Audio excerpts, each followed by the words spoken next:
Olá, estamos dando início a mais um programa de debates Le Monde Diplomatique Brasil, uma iniciativa do jornal Le Monde Diplomatique Brasil em parceria com a TV PUC, o canal universitário e a TVT, a TV dos Trabalhadores. Hoje nós vamos continuar tratando da questão da Covid, da nossa pandemia, de como ela está se alastrando pelo Brasil e que consequências ela pode ter. E felizmente temos também algumas respostas vindo de um conjunto de instituições coletivas que se propuseram a fazer um plano de enfrentamento.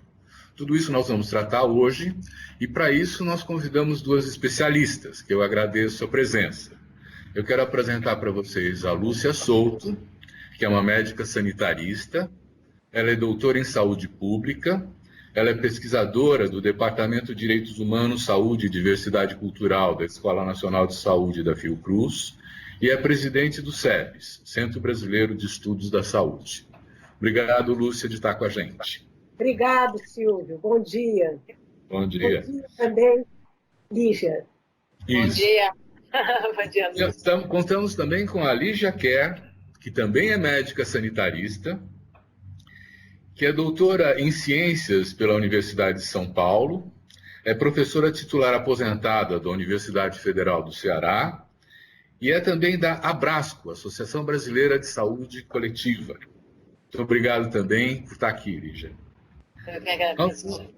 Nós vamos começar tratando de uma situação que gera uma perplexidade em todos nós. Como é que vai continuar essa situação? Nós temos uma pandemia que se alastra, está chegando aos 70 mil mortos como consequência e um crescendo de contaminações que nos assusta, né? Como é que vocês veem a situação atual e a possível evolução dessa pandemia para nós no Brasil? Lígia, você gostaria de começar isso? Posso começar?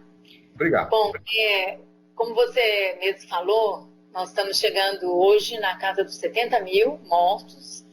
Temos 1.760.000, quer dizer, estamos nos aproximando dos 2 milhões de casos, né? E isso não é difícil de chegar lá. Somos o segundo país com maior número de casos, só atrás dos Estados Unidos. E temos uma situação no Brasil que permite que tenha acontecido isso em relação à epidemia. São várias as circunstâncias. Então, primeiro eu vou falar um pouquinho da situação de desigualdade do país, da quantidade imensa, né? Essa desigualdade é uma desigualdade territorial, né? Nós temos regiões extremamente mais pobres, onde a Covid simplesmente estourou nos primeiros, né? No primeiro período, a região norte, a região nordeste, de onde eu venho, e temos a desigualdade social. Você vê alguns estudos sorológicos foram feitos no Brasil, a equipe de Pelotas mostrou desigualdades imensas, capitais, cidades pequenas no norte e nordeste, com 20% de prevalência, enquanto cidades com menos de 1%, né? Grandes cidades em Rio Grande do Sul, por exemplo. Um outro estudo feito em Fortaleza mostrou bairros mais pobres, onde o diagnóstico veio através de óbitos em casa, na época com 28% de letalidade, ou seja, quase de cada 100, 30 pessoas estavam morrendo, e eles têm 24% de pessoas contaminadas, ou seja, quase 1/4 da população daquele bairro se contaminou, enquanto bairros mais ricos, por onde a doença entrou, tem 4%, ou seja, 6 vezes mais. Então, essa desigualdade, eu estou falando, é a social, a econômica. Nós temos pessoas que estão desempregadas, que estão em trabalho informal, que cresceu absurdamente depois da entrada do Temer, né, e piorou muito com a entrada do governo Bolsonaro. Essas pessoas que estão na informalidade, elas têm muito mais dificuldade de atender ao pedido de isolamento, porque o pão dela de cada dia, ele vem de um trabalho que ela tem que executar no todo dia. Então, as medidas de isolamento que são solicitadas e impostas por decreto, elas são muito mais difíceis de serem executadas. Você tem, por exemplo, países e regiões no Brasil que chegam a quase 70%, países desenvolvidos com mais de 70% de pessoas isoladas, e nós aqui no Ceará e no Nordeste, dificilmente chegamos a um pouquinho mais que 60%. E estamos hoje abaixo de 40%. Né? Então, isso seria a situação de empregos. Né? Aí temos outra desigualdade, que é a de raça.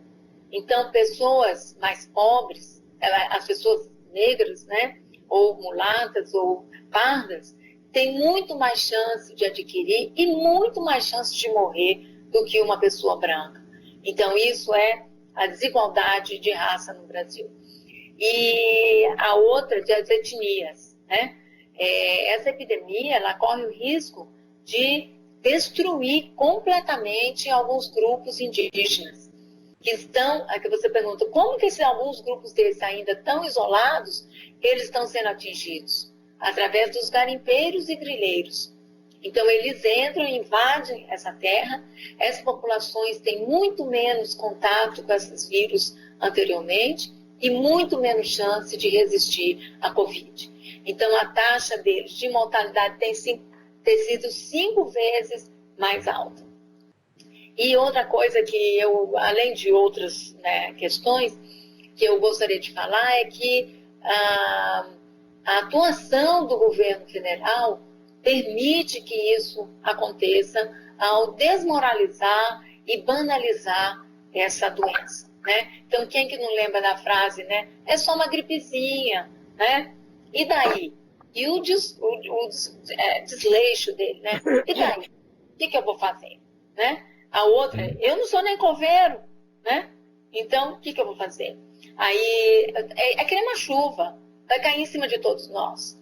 E aí, a última todos nós vamos morrer, né? Vamos, mas essa epidemia tem mostrado que vamos morrer de formas diferentes. Tem gente que tem mais chance de morrer, tem gente que tem menos chance de morrer. Então, acho que era mais ou menos isso que eu queria falar. Obrigado. Lúcia, a epidemia continua? Ela vai crescer ou ela já chegou no pico? Olha, Silvio, ela continua.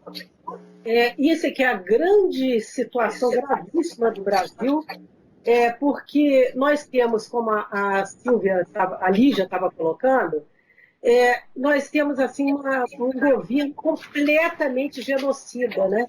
Eu acho que a gente tem que começar a usar as palavras como elas são mesmo, o que elas significam, porque no caso, por exemplo, dos povos indígenas, nós estamos vendo uma política de genocídio ostensiva do governo federal.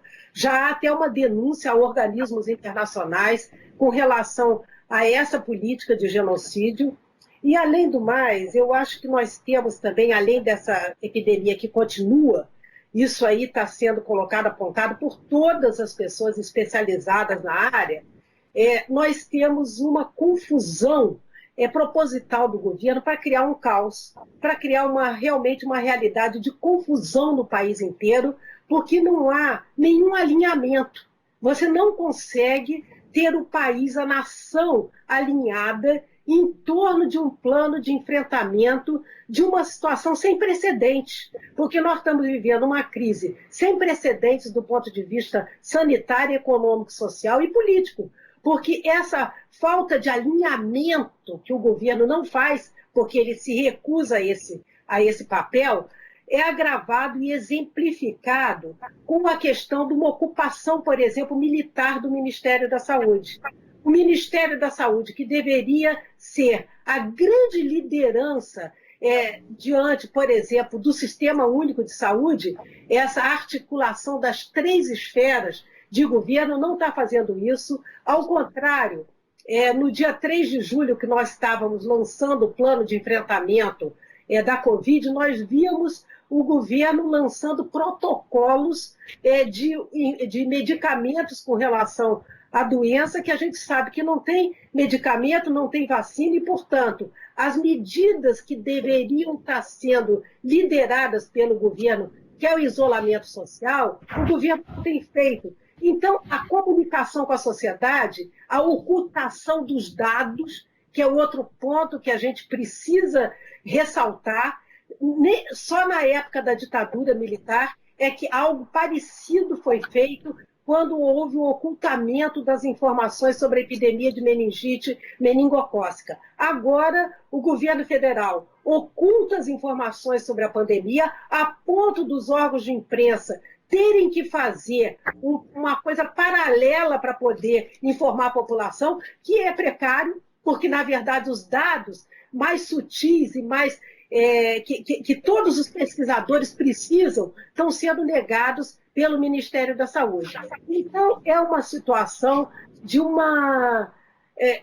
como a gente diria, é um pesadelo. É verdadeiramente um pesadelo que a gente está vivendo. O Brasil talvez seja o pior país do mundo, até mesmo do que os Estados Unidos. A gente teve lá nos Estados Unidos o Trump indicando o uso de desinfetante, para a população tomar desinfetante, porque isso era ótimo. Depois ele adotou a política da cloroquina, que também o CDC, o Centro de Controle de Doenças dos Estados Unidos, rifou essa modalidade, digamos assim, e agora nós temos um presidente que é garoto propaganda de um medicamento que, na verdade, não tem nenhuma comprovação, nenhum estudo clínico, que estão sendo feitos inúmeros mundo afora, que comprova a eficácia e o uso realmente adequado da cloroquina, né? Então, realmente é uma situação grave. Eu vou também reforçar essa questão que Lígia colocou da desigualdade, porque o número, por exemplo, a pandemia ela só revelou uma situação econômica grave que o Brasil já vivia anteriormente. Quer dizer, a pandemia ela revela essa desigualdade abissal do Brasil. O Brasil é um país de matriz escravocrata e está aí revelada a escravidão ainda presente na sociedade brasileira hoje. Você tem as periferias do Brasil que, se não fosse a inteligência coletiva e as estratégias de sobrevivência da própria população, estariam perdidas, porque é essa população que tem organizado movimentos como as periferias vivas, por exemplo, o próprio SEBS, ele tem nas periferias núcleos, por exemplo, vou citar um que é o de Recife, que está fazendo uma prática que são mãos solidárias, junto com outras entidades, como o Movimento Sem Terra, como outros movimentos sociais, organizando marmita solidária, organizando a distribuição de água, organizando a distribuição de álcool gel, organizando a distribuição daquilo que a população não tem acesso. E, enquanto isso, a gente vê uma orientação dita no própria reunião do Ministério, dia 22 de abril, que vamos aproveitar essa crise para passar a boiada. Então, a boiada que está passando é, por exemplo, a privatização, a tentativa da privatização do saneamento básico, o que é um crime contra a população. A gente tem uma população que não tem água ainda, boa parte da população não tem acesso à água nem ao saneamento básico. Quando isso, nós que somos da saúde coletiva sabemos que há uma determinação social do processo saúde e doença, que isso está ligado, como muito bem a Lígia ressaltou, a questão do saneamento, da moradia, quer dizer, uma série de coisas. Não fosse a população brasileira, nós estaríamos pior ainda do que nós estamos hoje. Então, é uma situação grave, muito grave mesmo, e no momento em que a pandemia parece até que acabou. Quer dizer, do ponto de vista que a gente sabe que, historicamente, as pessoas ficam até desesperadas, porque têm que ficar confinadas. Aquelas que não podem ficar confinadas, porque não têm a renda que nós estamos propondo, que seja até perenizada a renda básica universal, porque o Brasil, para sair dessa pandemia, ele precisa de robustas medidas de proteção social. Então, sem isso, nós não podemos praticar a única medida efetiva praticada no mundo inteiro, que é o isolamento e o distanciamento social. Tá ótimo. Eu queria, antes de entrar numa novidade positiva, que é o esforço que as entidades de saúde coletiva fizeram para elaborar um plano de enfrentamento da Covid, essa é a principal notícia que nós estamos trazendo nesse debate. eu queria ainda resolver essa angústia. Vai acabar logo? Vai crescer mais? A gente não sabe? Tem vacina preparada? Como é que é? Bom, vou começar alguma coisa e Lúcia pode me interromper ou me complementar, o que, né? Nós temos hoje no Brasil diversas epidemias e surtos correndo ao mesmo tempo. Então, enquanto tem locais que estão descendo, tem locais que estão subindo. Por exemplo, a maioria hoje dos estados estão vivendo um processo de decrescer nas suas capitais, que foram os primeiros lugares, né, afetados terrivelmente, e crescendo o interior. Então, isso no Nordeste, no Norte, em vários outros estados, São Paulo, né, Rio de Janeiro, e algumas regiões que estão começando mais tarde.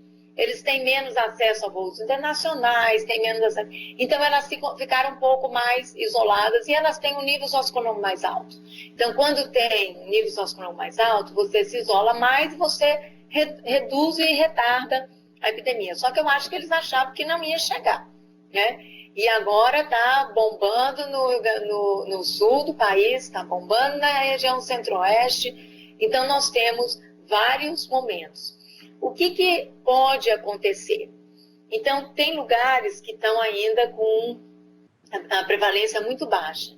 Se eles reduzirem, é muito fácil que entre de novo o vírus e que você vá ter segundas, terceiras, quartas ondas. Então, isso provavelmente é o que vai acontecer na maioria dos lugares. Quanto mais alta a prevalência do lugar, mais enigma do que vai acontecer. Porque tem estudos que falam, não, para parar de transmitir, para parar de ter casos, você deveria atingir 60%, 70% da população, o que é um descalabro. São milhões de pessoas mortas. Como? Esse 70% é de isolamento ou é de contágio? Não, 60%, 70% da infecção na população. Né? Algumas doenças só param quando você tem esse momento que é quando eles chamam de imunidade de rebanho, né? Você tem uma pessoa vulnerável cercada de gente que já teve. Então, ela fica protegida porque ela não entra mais em contato, né? Outra coisa que está aparecendo também são infecções prolongadas. Pessoas com 40, 50, 60 dias depois de ter se infectado, que o RT-PCR está resultando positivo novamente. Se ela está infectando, o que vai acontecer? Não se sabe. Alguns estão tendo sintoma novamente. Tem alguns avanços na área da vacina, né? Por exemplo, nós temos hoje no Brasil 9.000 pessoas sendo testadas com uma candidata chinesa e temos, acho que são 5.000 pessoas testadas pela Oxford. E a Fiocruz já tem todo o material da Oxford para produzir, se a vacina for efetiva, produzir pelo menos começar com 34 milhões de doses de imediato, né? E está surgindo algumas questões também, é uma doença muito nova. Nós estamos com uma situação que está o tempo todo a ciência nacional e internacional tentando dar respostas, né? Então, o que vai acontecer? Por exemplo, as pessoas sabem hoje que a dengue são 4 tipos, né? Quando você tem um já, o segundo, o terceiro, o quarto, pode ser mais grave do que as pessoas que eram virgens e nunca tinham tido essa doença. Parece que tem alguma coisa assim, né, com a Covid. Então, assim, é muita coisa nova. Eu assisti parte da apresentação ontem da Academia Brasileira de Medicina, né, e vi, assim, fiquei bastante impressionada com todas as coisas que estão vindo e que ainda pode vir. Então, é difícil a gente dar, assim, uma resposta certa do que é que vai acontecer. Tem uma pesquisadora, uma matemática em Portugal, ela é portuguesa, mas ela trabalha na Inglaterra, ela estimou que pela nossa diversidade, que diversidade é essa que eu falo? Por exemplo, nós temos outros coronavírus que já vieram antes desse, só que davam gripe mesmo normais, né? Gripes menos sérias. Então, pessoas que já tiveram esses coronavírus, eles podem ser eles são parcialmente similares a eles. Então, essas pessoas talvez pudessem explicar por que um percentual tão grande de gente ou não tem sintoma nenhum, ou tem sintoma mais leve. E somente um percentual menor é que vai requerer uma assistência mais terciária, de UTIs e tal. Deixar a Lúcia falar um pouquinho aqui, que eu me deliciei com as palavras dela. Olha, eu estou achando excelente. Nós estamos tendo um nível de informação e de qualidade de análise muito boa, mas o que você está transmitindo é que nós não sabemos direito quanto ela vai durar mais e se ela vai chegar a ser mais grave do que está sendo hoje, né? Porque talvez a gente não tenha a presença da Covid em todos os rincões do Brasil até agora, né? E ela está chegando, né? Então, eu quero tratar do tema mais positivo que vocês estão trazendo. Eu queria que vocês nos contassem que plano é esse que as entidades de saúde coletiva, um plano nacional, né, que vocês elaboraram para enfrentar a Covid. Talvez a Lúcia pudesse contar primeiro quem são essas entidades de saúde coletiva que estão participando, e vocês vão nos contar, então, que plano é esse, o que tem que ser feito, quem vai fazer. Olha só, Silvio, primeiro, as entidades que tomaram a iniciativa de fazer esse plano são as entidades da saúde coletiva no Brasil. Nós participamos da Frente pela Vida, que organizou no dia 9 de junho a Marcha pela Vida. Dessa Frente pela Vida, integram, além das nossas entidades que eu vou falar a seguir, a Sociedade Brasileira para o Progresso da Ciência, a CNBB, a ABI, a OAB, enfim, um conjunto de entidades e mais as entidades da saúde coletiva, a saber, a Associação Brasileira de Saúde Coletiva, o SEBS, que eu estou representando aqui, a Sociedade Brasileira de Bioética, a Rede Unida e outras entidades que também colaboraram. A Associação Nacional de Médicas e Médicos Populares, a Associação de Médicas e Médicos pela Democracia, enfim, um conjunto... Sociedade Brasileira de Medicina Tropical. Isso, obrigado pela lembrança, Lígia. Enfim, uma série de entidades que consideraram que nesse momento que nós estamos vivendo no Brasil, dessa crise com várias dimensões, né, como eu já coloquei anteriormente, era imprescindível, e diante da lacuna do Ministério da Saúde, era imprescindível a gente colocar para o debate público da sociedade brasileira algo que pudesse constituir o que alguns estão chamando uma autoridade sanitária democrática, que possa estar apresentando à sociedade brasileira um plano que ele já foi, a metodologia de construção desse plano, ela foi uma metodologia participativa, inúmeras pessoas construíram esse plano, e a ideia, então, ele é um plano vivo, aberto ainda às contribuições de quem quiser colaborar e participar da construção desse plano, e ele foi apresentado no dia 3 de julho, com a presença de inúmeras entidades da sociedade civil e parlamentares. A gente apresentou para um público de vários parlamentares de vários partidos, porque o Congresso Nacional, para nós, é um espaço absolutamente imprescindível para o debate também das ideias apresentadas no plano e também para a sociedade. Estavam presentes inúmeros movimentos sociais, como a Frente Brasil Popular, Povo Sem Medo, entidades nacionais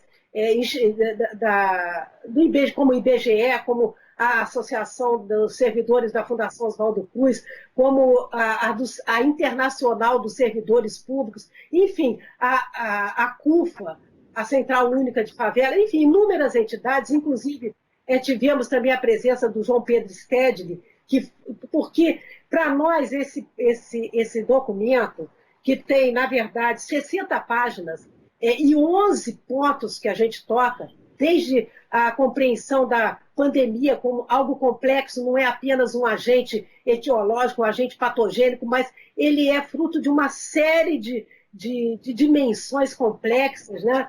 Apresentamos essa dimensão epidemiológica, a dimensão do reforço ao Sistema Único de Saúde agora, porque só para você ter uma ideia, Silvio, com a emenda, o SUS, historicamente, ele sofreu um subfinanciamento, mas a partir da emenda constitucional 95, ele sofre um desfinanciamento agudo, e isso significou, desde 2018, a perda de 22,5 bilhões de reais do Sistema Único de Saúde, e mesmo agora, no orçamento emergencial da pandemia, que alguns chamam do orçamento de guerra, foi destinado ao Sistema Único de Saúde 39 bilhões de reais. Desses 39 bilhões de reais, 2/3 sequer foram ainda, estão parados. Quer dizer, uma coisa incompreensível. Nem aquilo que foi aprovado e destinado está sendo praticado. Então, apontamos a necessidade de reforço do Sistema Único de Saúde, da organização das redes de atenção à saúde, enfim, são alguns pontos. Outro ponto que é forte também no nosso documento são as medidas de proteção social. Quer dizer, nós precisamos, no enfrentamento agora da pandemia, estar construindo o Brasil lá na frente. Quer dizer, o que o Brasil será daqui para frente? Será um país para menos de 1% de bilionários ou será um país para 90%, 99% da população? Não é mais possível a gente estar nessa situação. É isso um pouco. Vamos ouvir um pouco a Lígia também. Lígia, que conteúdo tem esse plano? O que é para fazer? Acho que a Lúcia começou abordando muito bem o plano, né? Colocando a complexidade da epidemia, que é importante a gente compreender isso, e o porquê que teve que ser elaborado esse plano, né? Em resposta a uma ausência total do poder federal, que não está tomando as devidas providências e que deveria ser quem estaria nessa posição, né, encabeçando as medidas de proteção, de assistência e de prevenção da Covid. Um outro aspecto que a gente toca nesse plano é a ciência e tecnologia, né? Então, eu me lembro, a minha irmã, eu tenho várias pessoas da família na área da academia, né? Então, nós falamos, puxa, alguns anos atrás, era tanto dinheiro, esses eram uns 10, né? 8 anos atrás, tinha muito dinheiro. E a ciência brasileira alavancou e passou a ser reconhecida internacionalmente. Saiu no Lancet, editorial do Lancet, uma das maiores revistas, né, que representa a área da saúde no mundo, falando sobre esse desenvolvimento da ciência brasileira. E o que aconteceu agora foi uma ruptura completa, né, onde a ciência é ridicularizada, né, não tem credibilidade, e o principal foram os cortes imensos que a área da ciência sofreu nesses últimos anos, principalmente no governo Temer e Bolsonaro, né? Então, esses cortes, muitos laboratórios estão tendo dificuldade de desenvolver pesquisas na Covid, porque não tem dinheiro. Esses estudos fantásticos que têm sido feitos, nós em tempo recorde, né, a equipe da professora Esther Sabino, na USP em São Paulo, com outros pesquisadores brasileiros e internacionais, conseguiu genotipar e ver que essa parte de genoma é uma coisa extremamente importante de ser feita. Por exemplo, com isso aí, nós descobrimos que a epidemia no Brasil começou muito antes do primeiro caso de fevereiro, né, de 26 de fevereiro. O estado do Ceará, 3 cepas que se expandiram, uma entrou pelo estado de São Paulo, 2 entraram pelo Ceará, provavelmente vindas dos Estados Unidos e da Europa. Essas cepas é que disseminaram por todas as pessoas. E não havia o conhecimento disso aí. O primeiro caso oficial no Ceará foi descoberto 15 de março. Então, até lá, nesse período, a epidemia se disseminou. Por isso que o Ceará se transformou nisso, né, um dos estados com uma das maiores prevalências do Brasil. E o governador tentou fechar aeroporto, não conseguia tomar medidas, porque o aeroporto não é estadual, ele é federal, e o governo federal não deixava. Então, isso vem acontecendo, a negação da ciência é um aspecto extremamente importante. Apesar de tudo isso, a pesquisa brasileira conseguiu dar milhares de respostas, né? Produzir material tecnológico, produzir kits, produzir material de EPI para o profissional se proteger. Nós temos uma das maiores taxas de contaminação de profissionais da saúde do mundo e com uma das maiores taxas de mortalidade entre eles, porque nós não tivemos EPI suficiente no começo. Né?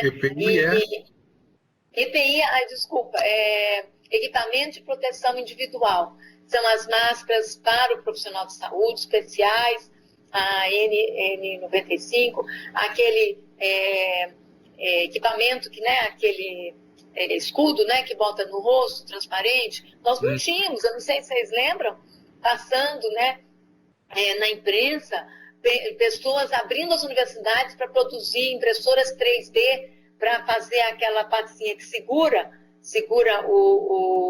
aquela máscara transparente na frente. Então, nós demos respostas com equipamentos. Várias universidades produziram equipamentos brasileiros para dar retorno a essa epidemia, e mesmo sem financiamento. Os órgãos que sempre, cortes de bolsa fantásticos, uma coisa horrível, nunca antes presenciada no país, foram feitas nesse governo. É como se a ciência tivesse virado uma coisa do diabo, entendeu? Acho que é assim que eles veem mesmo. Então, esse plano, ele também é um esforço para retornar o desenvolvimento da ciência e da tecnologia no Brasil. Mas eu vou insistir, obrigado. Eu vou insistir. Eu quero saber, o que pode ser feito? Esse plano propõe o quê? Ele propõe... Lúcia, desculpa, pode falar. Não, vai, fala. Bom, em termos de pesquisa, nós temos que ter financiamento, retorno das bolsas, retorno do sistema de avaliação, a CAPES, né, é o instrumento de avaliação. Nós queremos uma ciência de qualidade, né? Então, por exemplo, houve um corte, um ataque às universidades. Nós tínhamos universidades que os reitores eram eleitos pela comunidade e que estavam dando respostas a isso, né? Permanecer, por exemplo, se não pode ter, muitas das universidades, uma das propostas do governo é cada vez mais transformar o ensino em online, né? Nós sabemos que milhares de estudantes não têm condições de ter uma internet de qualidade. Não tem como pagar uma internet de qualidade. Então, a ciência precisa de recurso, precisa ser reconhecida, ela precisa ter bolsa para alunos que estão se iniciando, para aprender a ser pesquisadores, para aprender a ser professores, para transmitir esse conhecimento depois. Precisamos de recursos para desenvolver tecnologia, que nós temos em abundância, mas precisamos de reconhecimento. Precisamos de reconhecimento das universidades federais. As universidades federais geram 95% da ciência brasileira, vem das universidades públicas brasileiras, não necessariamente federais, porque nós temos USP, Unicamp, várias universidades estaduais, estadual do Pernambuco, são as universidades públicas. Elas são responsáveis pela maior parte do conhecimento e estão sendo atacadas. Isso não pode acontecer. Né? Então, tem outras coisas também que eu acho que Vamos pedir para a Lúcia complementar um pouco o que você está falando. Lúcia, você está com a palavra.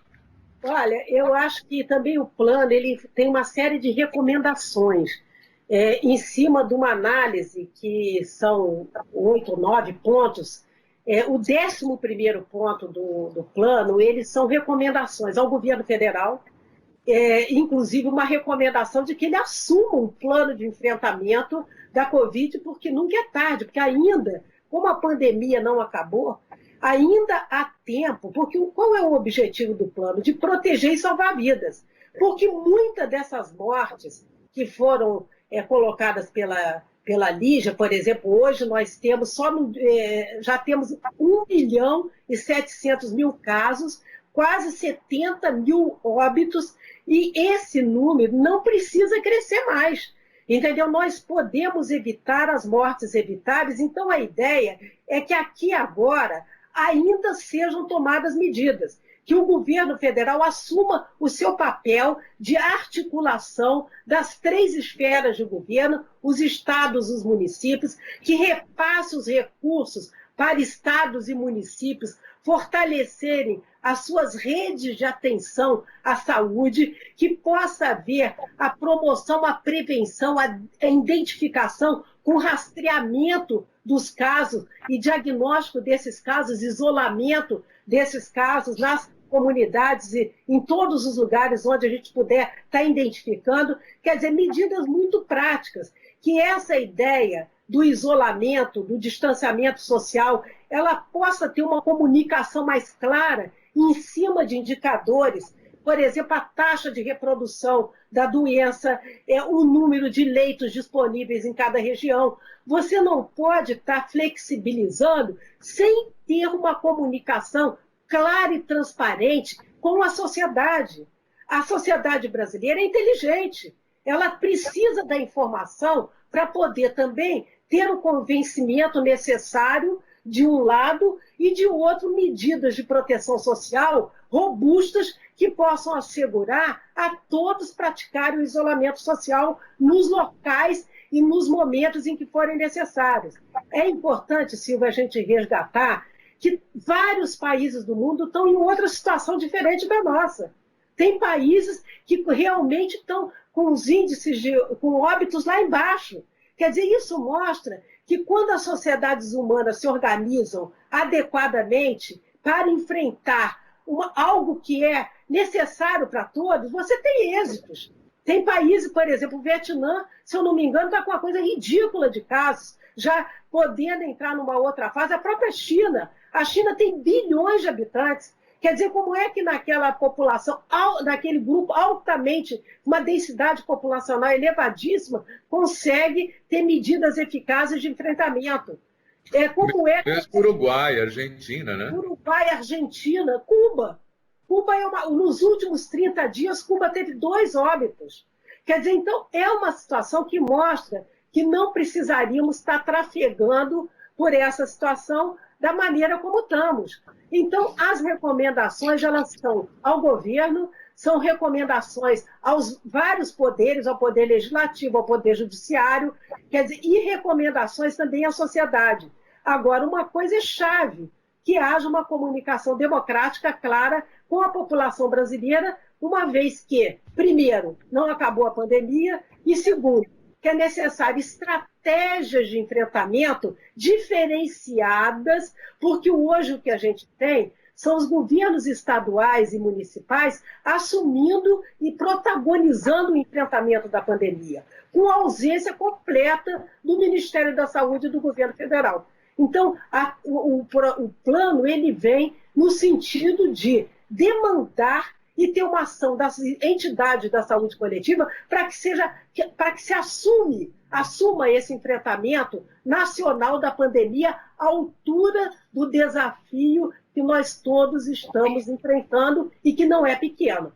Quer dizer, o Brasil realmente está numa situação muito grave e a gente quer contribuir, porque a gente sabe que é possível. Nós temos um sistema de saúde que, mesmo desmontado, mesmo sucateado, ainda bem que o temos, Porque a grande diferença do enfrentamento é a existência de um sistema capilarizado o Brasil inteiro, mas que precisa estar mais articulado, mais sincronizado para que a gente enfrente essa pandemia. Eu só queria, Silvio, ressaltar também um outro aspecto que eu acho importante, que a Lígia tocou muito bem, mas é o complexo econômico e industrial da saúde. O Brasil não poderia estar, nesse momento, sem equipamento de proteção individual, sem respiradores. Nós poderíamos, se o governo federal agisse rapidamente, reconverter indústria para que a gente não ficasse mendigando equipamentos no brutal comércio internacional que essa pandemia levou. Quer dizer, você pode ter o complexo econômico industrial da saúde assegurando soberania e segurança sanitária ao país. Porque, como também temos outra dimensão fundamental, que é a questão ambiental, com esse grau de degradação ambiental que o Brasil hoje vive, a boiada passando, desmatamento no atacado, agressão de territórios indígenas, quer dizer, essa questão ambiental é chave, porque muitos hoje admitem que esse número de doenças que emergem, elas também têm uma relação muito íntima com a questão ambiental. Então, é outra questão importante da gente estar ressaltando, digamos assim. Silvia, só complementando a fala da Lúcia, que falou muito bem sobre isso, o objetivo desse plano, como parte da Frente pela Vida, né, ela falou bem, né, de preservar a vida, e é a vida e a saúde da população, o Sistema Único de Saúde, né? Nós temos um dos maiores sistemas únicos de saúde do mundo, é o nosso, né? E ele foi capaz de levar a uma letalidade menor do que a americana. A nossa letalidade está menor do que a dos Estados Unidos, entendeu? Com todas as questões que nós estamos passando, né? Essa Frente pela Vida também preserva a ciência e resgata questões importantes que nós estamos perdendo na nossa sociedade, a solidariedade entre as pessoas, né? Como é que pode a gente ver coisas absurdas, né? Isso não podia deixar acontecer, né? Ela tocou também no final a preservação do meio ambiente. Eu estava hoje de manhãzinha, quando eu comecei a dar uma revisada no material e tudo, eu vi a nossa maior taxa em junho agora, é a maior taxa de desmatamento desde 2016. Quer dizer, como pode? Esses Salles aí, né? Vamos aproveitar e passar a boiada, né? Que a Lúcia falou. Tem vários estudos mostrando que vários vírus letais estão vivendo em harmonia com essa floresta. E ao desmatar, nós não sabemos, estamos destruindo não só o meio ambiente, uma floresta que preserva o Brasil e preserva o mundo. A hora que destruir essa floresta, a região sudeste provavelmente vai ter problemas seríssimos com chuva. Boa parte da chuva do sudeste vem daqueles rios que vêm através das nuvens e desaguam em São Paulo. E também esse plano à frente que quer preservar e reabilitar a nossa democracia que está tão abalada. Uma outra coisa que a gente tem falado muito em distanciamento, né? O distanciamento é uma medida que, enfim, na falta de qualquer outra coisa, é o que tem nos estados. Tem muitos países, como ela citou mesmo, Cuba, Vietnã, Etiópia, né, que é conhecido como um país pobre, eles estão testando e nós não estamos testando. Nós não estamos testando os suspeitos, nós estamos testando muito pouco ainda. E essas pessoas, depois de testadas, o teste demora muito, então o teste tem que sair logo depois para você poder ser efetivo, né? E ao testar... Oi. Não, diga. Você não pode pegar essa pessoa, que muitas vezes, frequentemente, é uma pessoa que vem de uma condição pobre e retornar para a casa dela. Então, por exemplo, o que é que a Etiópia fez? A Etiópia tem um sistema parecido com o europeu e americano, então eles têm as universidades, têm grandes dormitórios, né? Eu fiz uma visita há pouco tempo lá, os estudantes dormem na própria universidade. Eles pegaram esses dormitórios e transformaram em áreas onde as pessoas que são testadas, elas são separadas e ficam lá para acompanhar, para saber o que vai acontecer caso ela teste positiva, né? E nós não estamos fazendo isso, nós estamos voltando para casa. São muito poucos os lugares que estão separando. Eu vi a experiência de Niterói, parece, é muito interessante. Eles têm feito milhares de coisas, inclusive colocado a população de rua em hotéis. E, por incrível que pareça, é aí que entra as ciências sociais tão banalizadas, né? Embora eu não seja uma pesquisadora prioritária dessa ciência, eu valorizo demais o que as ciências sociais podem trazer, né? E elas vão dizer por que muitas vezes nós no Brasil não estão conseguindo, mesmo lugares que estão destinando áreas para a população, não estão conseguindo levar essa população para lá.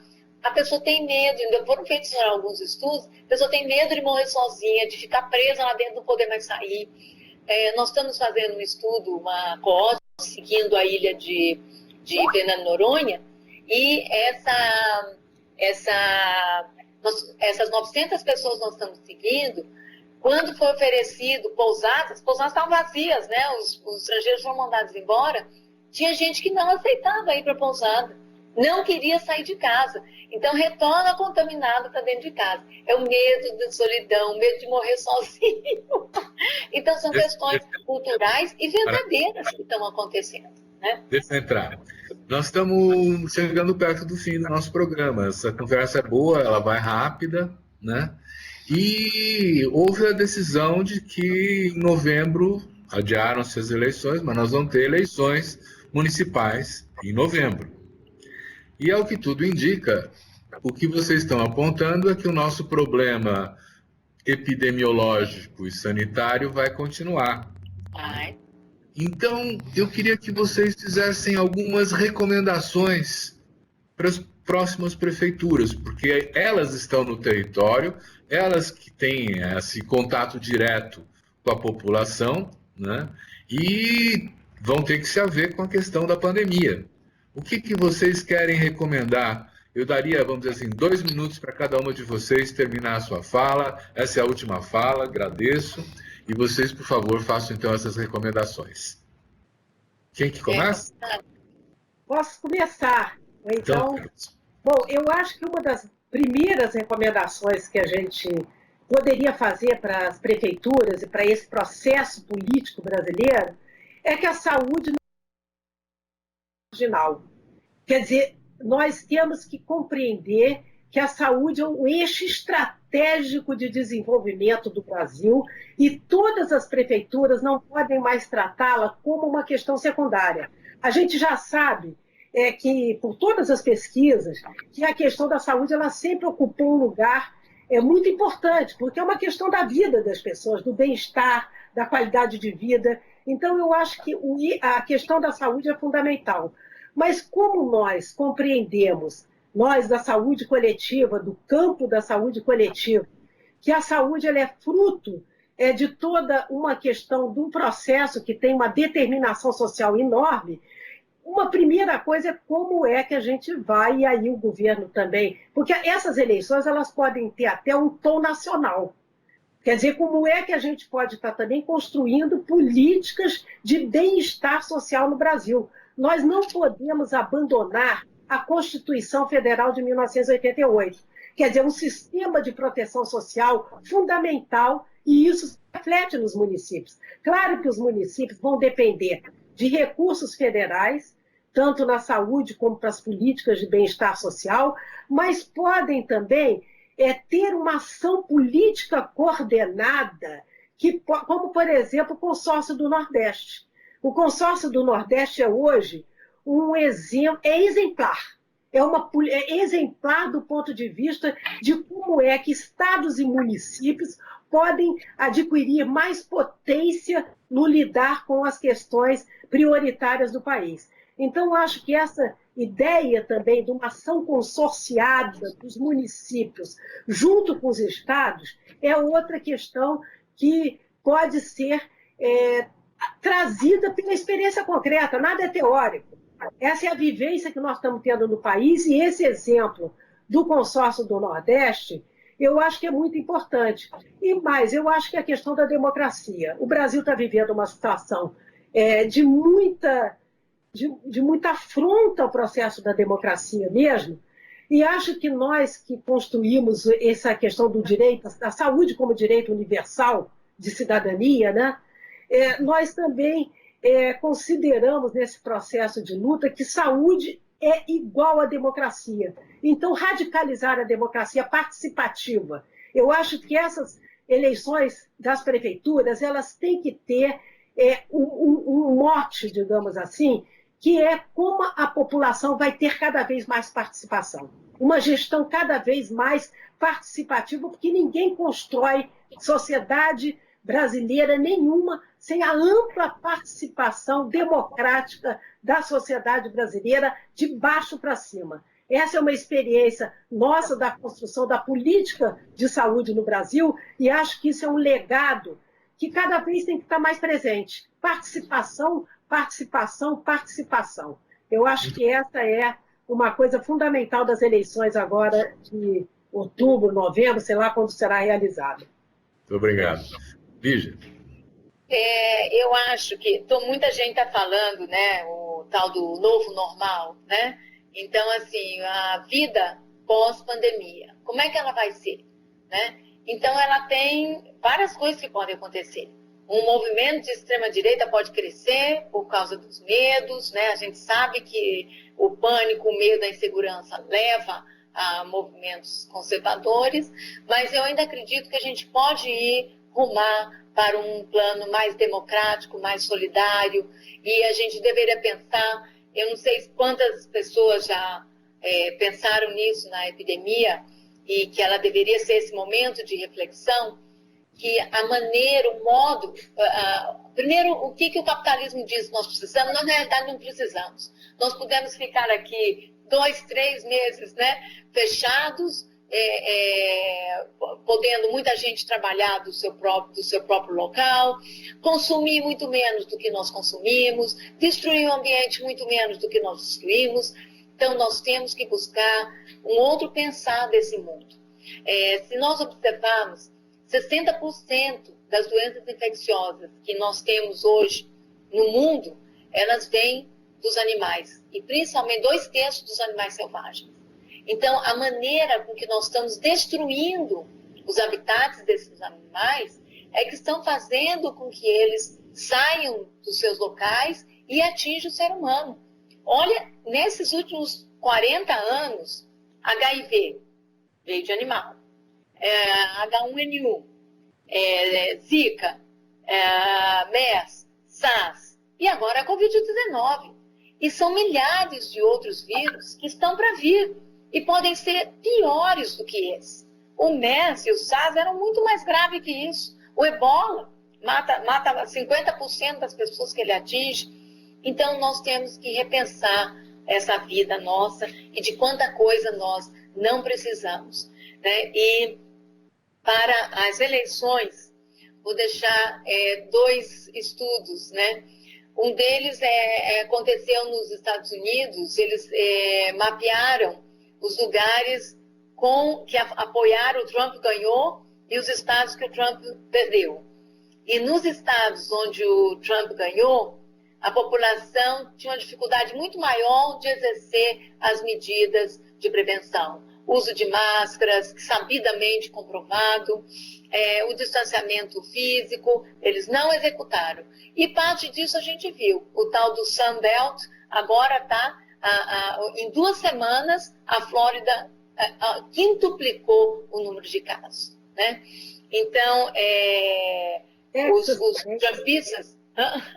Os trumpistas estão em risco. E aqui, os bolsonaristas estão em risco, né? Nós temos um estudo mostrando que cada vez que o Bolsonaro minimiza a epidemia, logo em seguida vem um aumento de casos, principalmente nas cidades que votaram no Bolsonaro. Então, mostrando que cada fala dele tem um impacto enorme e que os apoiadores deles estão sendo impactados, adquirindo mais a doença e morrendo, né? Então, a democracia, justiça social e solidariedade não faz mal para ninguém. Então, nossa recomendação é que pensem nisso nas próximas eleições. E do ponto de vista de medidas de saúde, especificamente, tem alguma coisa? Distanciamento entre as pessoas e uso de máscara e um alquinho, né? O álcool, na hora da eleição, se ela realmente ocorrer, nós somos obrigados a votar. Eles vão ter que organizar filas afastadas, sessões afastadas, e todo mundo de máscara, ou eles têm que dar máscara. Eu acho que eles têm que dar máscara. Os lugares vão ter que fornecer, caso as pessoas não tenham. E o álcool, porque imagina uma maquininha que todo mundo aperta o dedo lá. Tá certo. É uma fonte. É uma fonte, né? Mas é um remédio também, a democracia como solução para a crise. Remédio. Eu recomendo. Este eu recomendo. Porque o esforço dos governadores e dos prefeitos, na sua grande maioria, é memorável. Estão fazendo tudo que podem, né? Mas realmente esse trancar o financiamento que já está definido, nós já tratamos disso aqui em outras ocasiões do debate, é criminoso, porque só porque está em oposição com o governo federal, o governo estadual passa a não receber os recursos necessários para enfrentar a Covid. E você vê, os governadores foram muito atentos, quer dizer, dos 26 estados, mais esse federal, todos eles forçaram praticamente o STF a dar autorização. Por favor, deixa eu atuar no meu estado, porque o governador federal não está, o governo federal não está atingindo, né? Não está fazendo nada. E essa iniciativa, né, nós participamos somos do subcomitê de epidemiologia do Consórcio Nordeste, e foi muito impressionante essa iniciativa, de se juntar e fazer. Eles compraram coisas conjuntas por menor preço, eles fizeram várias atuações e atuação política, né, de enfrentar a epidemia conjuntamente. Nós temos modelos matemáticos mostrando a quantidade de vidas. Não dá para mensurar a vida, mas você vê as curvas indo para um local totalmente diferente, né, por causa das medidas que foram implantadas e rechaçadas pelo governo federal. Tá bom. Olha, eu quero agradecer muitíssimo às duas médicas sanitaristas que estiveram conosco agora, a Lúcia Souto e a Lígia Kerr. Foi precioso o volume de informações que vocês têm e a análise que fizeram. Tem algum lugar onde pode ser indicada a leitura desse documento que vocês elaboraram em conjunto, esse plano? Ele está disponível no link. É no site da Frente, né? Da Frente pela Vida. www. E nas nossas entidades também, na Abrasco e no SESC. Tá ótimo. Então, gente, muito obrigado. Eu renovo meus agradecimentos. Eu quero agradecer também a você que nos assistiu até agora e dizer que proximamente tem mais. Até logo. Obrigada.